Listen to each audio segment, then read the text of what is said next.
ప్రభావితం చేస్తుంది. ఎక్కడో రష్యా, ఎక్కడో ఉక్రెయిన్ మీరు ఇనుండరు. ఆ రోజు మీరు చూస్తే అక్కడ యుద్ధం జరిగింది, మన పంటల పైన ప్రభావం పడింది. ట్రంప్ కోపం వచ్చింది, రొయ్య ఎగిరిపోయే పరిస్థితి వచ్చింది. ఇంపోర్ట్స్ అని తగ్గిపోయినాయి.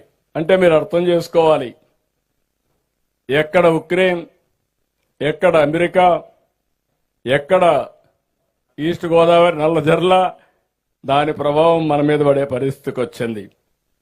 ఇంకో పక్కన మీరు మాట్లాడారు, మా తమ్ముడు ఒకరు మాట్లాడారు, నేను నేచురల్ ఫార్మింగ్కి వెళ్ళానని.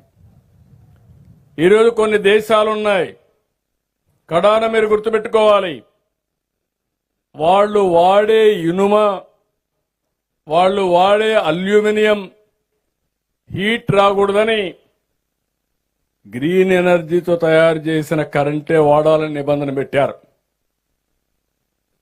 అంటే వాళ్ళు వాడే వస్తువులకే గ్రీన్ ఎనర్జీ ఉండాలి, పొల్యూషన్ ఉండకూడదు అని ఆలోచిస్తే తినే తిండి ఎరువులేస్తే తింటారా అని నేను అడుగుతున్నా మిమ్మల్ని. క్రిమి సంహారక మందులు కొడితే తింటారా అని మిమ్మల్ని అడుగుతున్నా. ఈ రోజు ఏం చేస్తున్నారు, నాలెడ్జ్ పెరిగింది, సర్టిఫికేషన్ వచ్చేస్తా ఉంది.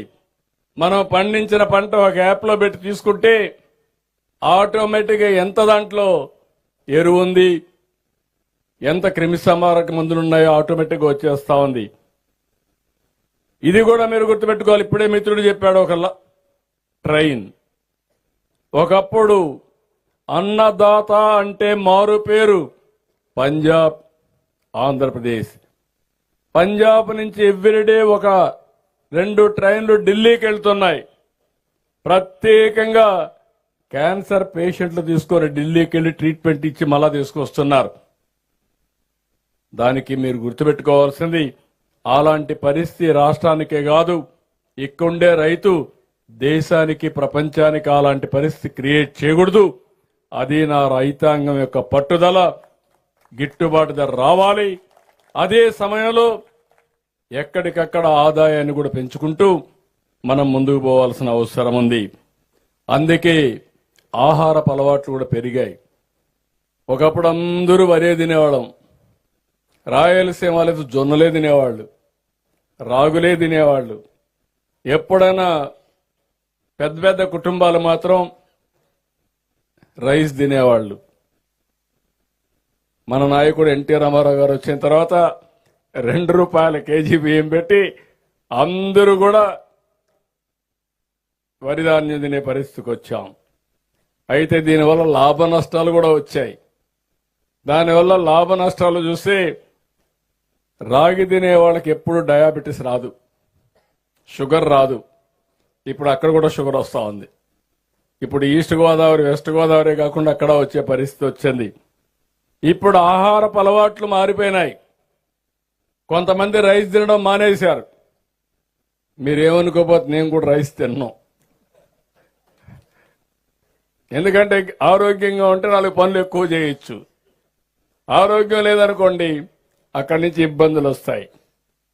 డయాబెటీస్ అనేది, షుగర్ అనేది గేట్వే. ఒకసారి మీకు గాని షుగర్ వస్తే అన్ని జబ్బులు వస్తాయి. కిడ్నీ ఫెయిల్ అయితే ఇమ్మీడియట్ గా డయాలసిస్ రావాలి. ఇలాంటి ఒక సమస్య కాదు, అన్ని సమస్యలకు నాంది డయాబెటీస్. నేను మొన్నే స్టడీ చేశాను. టాప్ 10 డిసీజెస్ లో మొట్టమొదటిది మన దగ్గర డయాబెటీస్, రెండోది హైపర్ టెన్షన్. అక్కడి నుంచి అనేక రోగాలు కానీ డిసీజెస్ ఉన్నాయి. దానిపైన కూడా తొందరలోనే మీరు చూస్తే నేను ఒక ప్రాజెక్ట్ తీసుకొస్తున్నా, Sanjeevani project. Big game changer. ప్రతి ఒక్కరి హెల్త్ రికార్డ్స్ మెయింటైన్ చేస్తాం. ఎవరైతే ఇలాంటి సమస్యలుంటే వాళ్ళందరికీ 3 నెలలకు ఒకసారి క్లినికల్ టెస్టులన్నీ చేసి మీరు ఏం తినాలి, ఏం తినకూడదు, ఏ మందు వాడాలి అనునిత్యం మీకు చెప్పే బాధ్యత, ప్రపంచంలో ఉండే నాలెడ్జ్ని మీ ఇంటి దగ్గర మీకు అందించే బాధ్యత తీసుకొస్తున్నాం. కుప్పం, చిత్తూరులో ఒక ప్రాజెక్ట్ అయ్యింది, దాన్ని రిప్లికేట్ చేస్తాం. బిల్ గేట్స్ అయితే నాలెడ్జిని టెక్నాలజీ ప్రపంచం మొత్తం తీసుకొస్తున్నాడు. మేధో శక్తి అంతా తీసుకుని దానికి ఆంధ్రప్రదేశ్ ఒక చిరునామాగా తయారు చేస్తాం. ఇంకో పక్క మీరు చూస్తే ప్రభుత్వ విధానం